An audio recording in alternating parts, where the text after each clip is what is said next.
A lot of people complain that there are too many sequels in video games. The developers are so inherently conservative and uncreative that they'd rather make a surefire seller by churning out the same old thing time after time with an increasingly large number or complex subtitle slapped on the end. The people accusing games of having sequelitis tend to forget that unlike books or film, games have a huge scope for changing and evolving their very nature, and sequels are one of the best ways of refining a good idea into something truly brilliant. Let's look at the original Star Control, which in itself is an evolution of the first true computer game, Space War. It adds a sort of strategic metagame to the one-on-one combat, and of itself it's not a bad game, providing an interesting amount of depth in the choices of ships you can use. But when it came to making Star Control 2, instead of just adding more ships and more environments in which to fight, developer Toys for Bob did something much more.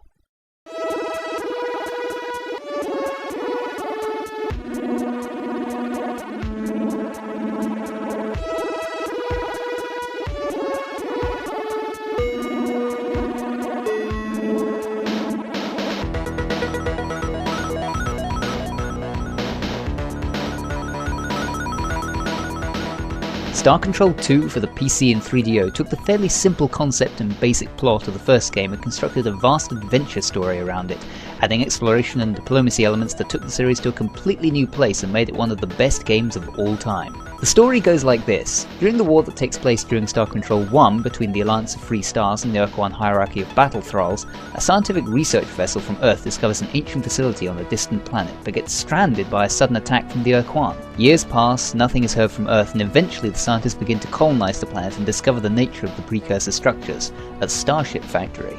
Using the limited resources available, they're able to construct the skeleton of one ship with which to make the journey back to Earth and seek aid. As commander of this ship, you discover that the Alliance lost the war and that Earth has been sealed behind an impenetrable force field. Now it's up to you to find out what's happened to the rest of the Alliance, start a rebellion, and save humanity. This time, win the damn war.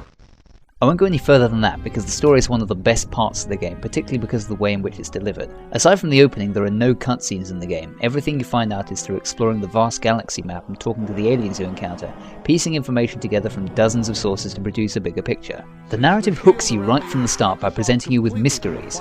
Why have the Urquan supply vessels stopped maintaining their platform orbiting the Earth? What's the purpose of the robots patrolling the surface of the moon?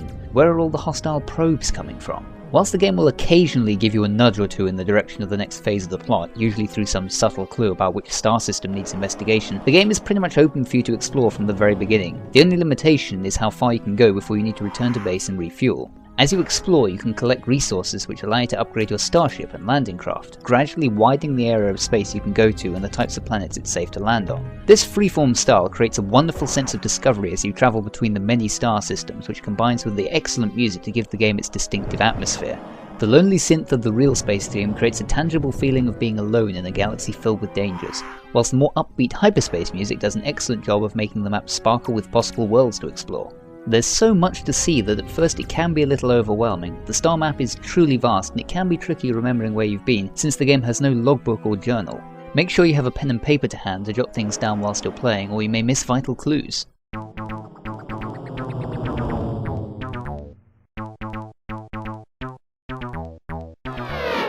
Stick at it and the exploration can be very rewarding, especially when you encounter a new alien race. Star Control 2 has to have one of the best casts of creatures ever assembled in video games, featuring widely different species, each with their own personality and extensive background fiction. Most of the friendly ones will have some task that needs performing, which breaks up the routine of gathering resources and always creates interesting little side stories. It's amazing how such a throwaway background from the first game was turned into such a complete and coherent universe that I just can't get enough of, particularly the voice acting in the CD-ROM versions of the game. My favourites would have to be the Spathi, a cowardly mollusk-like race who accidentally joined the ranks of the Urquan's battle thralls through their sheer incompetence. The game can be both funny and deadly serious when it needs to be, and does both comedy and drama very well.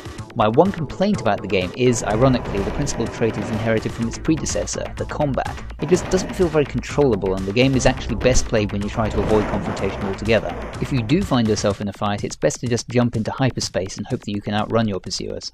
So, is Star Control 2 worth playing today? Yes, particularly as you can download the fan-made remake, the Urquan Masters, complete with CD voice acting and music, completely free. Play it now if you like adventure, sci-fi, exploration, great immersive story, or just good games in general. It's a real classic that you owe it to yourself to have played. Disobedience will be punished.